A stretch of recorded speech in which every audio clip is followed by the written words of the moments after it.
Well, how lucky is this? We've been travelling now for 2 hours, and of course, not a lot to see. On day 13, the van tour west, Sam and Sue's surreal sojourn into the sunset.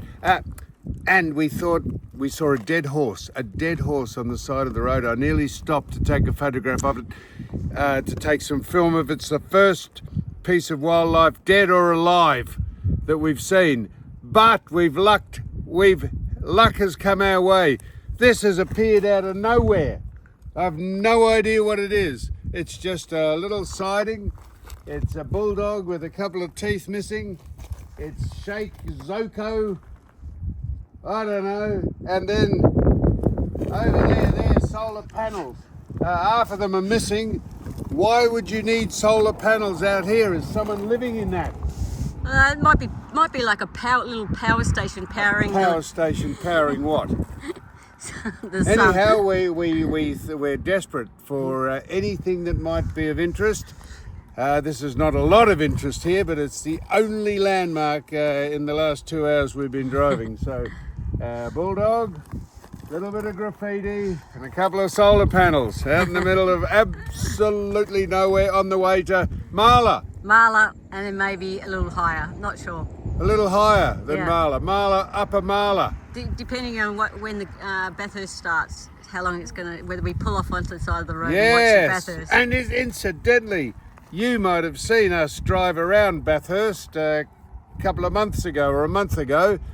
And if you like to go back and have a look at the caravan, the essential van, and the tug going around Bathurst, and me explaining the intricacies and the nuances of the turns and the hills and the steepness of it, you'll be able to resonate with the cars as they go around later on today, because it's Bathurst Day today. So there you are.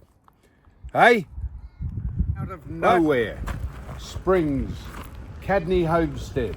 In the middle of nowhere, on the way to nowhere, on the way to Marla. And this is the gateway, it says, to the Painted Desert. Really? So, well, that's what it says. So I can only go on the signs that are, unless they're trying to entice you to come in. There's actually a restaurant in there with tables and chairs. So we're last fuel stop until probably you run out of fuel, I reckon. Well, if you do, we can come back and get the cart there to pull us along. That's right, yeah. Maybe we saw the dead horse on the side of the road. That's where he came from. He's probably knackered from pulling that thing. Nothing hit him. He just lay over and said, I've had enough. Anyhow, onward and... Upward. Well, sort of upward, the crossword. That's it, the Cadney Homestead. Never heard of it. Has anyone heard of it? Very nice little place. Well, when I say, if you can call one building a nice place, it's very pleasant. We're taking a coffee outside the Cadney Homestead, and the phone rang and you said, wow, that's extraordinary, we've got reception. I'll give you a good idea of why we've got reception. Oh, look at that. Yeah, that's a bit similar to the dish. We saw at, where did we see the dish? I've lost it. What's the dish, you know, where they made the film, the dish at, not, oh gee, you know, the dish, not at that, Come on, that place. yeah, the dish. So Anyhow, that's not quite as big as the dish, but it's getting there, so that's probably why we had phone reception. And notice this, have a look at this.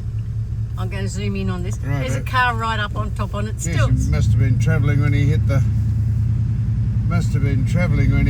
pole there. Yeah. And who would have bothered to have lifted that up and put that on there? And why would you do that? They've taken off the wheels. Oh, have they? Why would you do that? I don't know, why would you do anything out here? Piece of art. Yeah, yeah, it is too. All right, well we're now on to Marla. Marla. Did I say we'd arrived at Marla? No. Well, we've arrived at Marla, which is fair way up the track, and I've been told a couple of things by people just getting onto us on the YouTube. One is we couldn't get the canopy to come out, and we finally worked out that the canopy doesn't work while the attachment is hooked up to the tug. You've got to take that out and it works independently. So we took that out and voila, look, the canopy is working. That's the first thing. And the second thing, plenty of people have said if you're going over unmade road, the nuts, your nuts, check your nuts. Nibble nobbies. And they said they have a propensity to loosen, and sometimes a couple of people said the tyres have actually come off, the rims have, or the wheel has actually come off the axle. So I'm going round now. There's well, there's 8, isn't there? There's 8 wheels, and I reckon there's about 100 nuts to tighten up, particularly on the tug. I'm going to check that and just see if they're tightened up. So there's a couple of tips for the novice, which is what we are. We got the canopy working. Windy, we'll keep an eye on the wind, and I'm just going to check me nuts. So there we go. Let's just get the right. Do you know what you're doing? Not at all. Well, look. We'll just get the right. We'll just get the right. We'll get the right. We'll get the right. I might give this away if I can't. Oh no.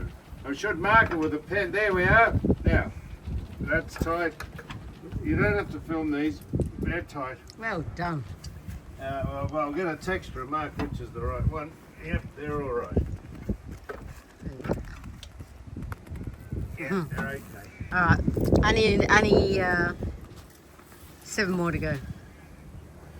I'm going to check 3. Then I'm going to assume the other ones are tight. No, never assume. Okay, here we go.